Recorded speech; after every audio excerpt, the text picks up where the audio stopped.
Окей, вратата за зеленчуковата градина.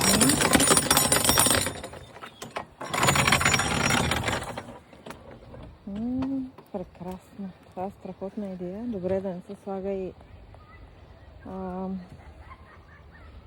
прозорци, стъкла. Отличен опит го знам, защото птичките се объркват, през стреси се удрят, а така минават безопасно. Ето и повдигнати лехи, които в момента са доста популярни. Ето тук се вижда, че излизат ягоди.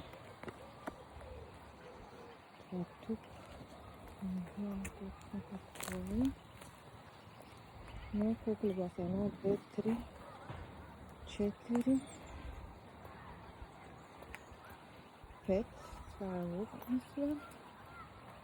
6, 7, 8, 9, 10, 11 легла от едната страна. Горе голямо, може би за малини и двата розмарина. Е добре да са в саксии и да имат слънци. Също така сложих и ментата в саксия. Отгоре има още легла. Доста чисто е направено. Не ти се налага да се цапаш. Имаш камъчета. Някои, ако му харесва като идея. Ето тук има мащерка. Тук има градински чай. Тук е прас,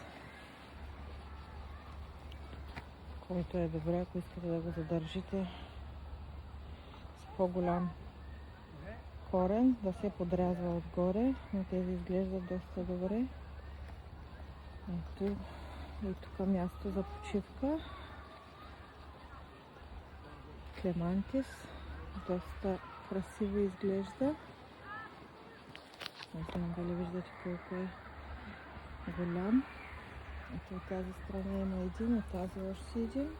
И тук има още един голям, който можем да му видим и името. Казва се Клемантис Монтан. Може би е червен. Не знам дали всичките са един модел.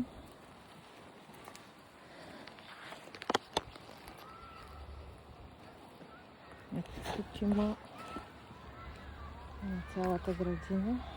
Ние сме в момента тук, където е зеленчуковата градина. Ето тук бяхме, много красиво. Така се казва самото място.